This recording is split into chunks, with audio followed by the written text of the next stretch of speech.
Curfew এবং আইন শৃঙ্খলা পরিস্থিতি নিয়ে জানাতে কুমিল্লা থেকে আমাদের সঙ্গে যোগ দিচ্ছেন সহকর্মী তানভীর খন্দকার। বিস্তারিত জানবো তার কাছে।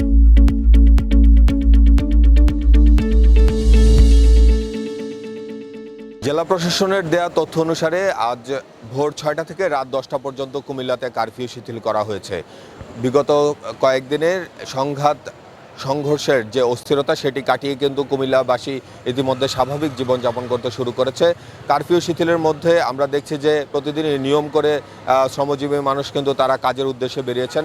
আজ সকালেও কিন্তু কুমিল্লা নগরীর প্রাণকেন্দ্র কান্দির পাড়ে আমরা দেখেছি শ্রমজীবী মানুষের ভিড়। তারা কিন্তু তাদের মতো করেই এসেছেন কাজের খোঁজে এবং সেখান থেকে তাদেরকে বিভিন্ন কাজের জন্য নিয়ে যাচ্ছেন স্থানীয় অধিবাসীরা। এছাড়া বিভিন্ন মোড়ে মোড়ে কিন্তু আমরা দেখছি যে সিএনজি, অটোরিকশা, ইজি বাইকের যে ভিড় সেটি কিন্তু দিন দিন বাড়ছে। এখানে কিন্তু প্রতিনিয়ত যেভাবে ভিড় করে যানবাহন চলাচল করে সেভাবেই কিন্তু চলাচল করছে।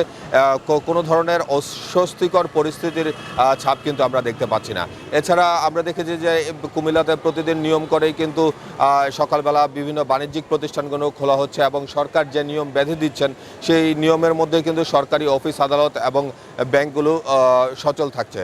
অর্থাৎ কোনো ধরনের অস্বস্তিকর পরিবেশের কিন্তু চিত্র দেখা যাচ্ছে না। আরেকটি বিষয় আমরা জানিয়ে রাখি, যেটি প্রশাসনের পক্ষ থেকে সবসময় গুরুত্ব দেওয়া হচ্ছে, সেটি হচ্ছে বাংলাদেশের লাইফলাইন ঢাকা চট্টগ্রাম মহাসড়ক। ঢাকা চট্টগ্রাম মহাসড়কে নির্বিঘ্ন নিরাপত্তা নিশ্চিত করার জন্য প্রশাসনের পক্ষ থেকে কঠোর কার্যক্রম নেওয়া হয়েছে। অর্থাৎ সব মিলিয়ে কুমিল্লাবাসীর যে সাধারণ জীবনযাপন সেটি কিন্তু অব্যাহত রয়েছে। এখন এই মুহূর্তে কোনো ধরনের অস্বস্তিকর পরিবেশ সেখানে নেই।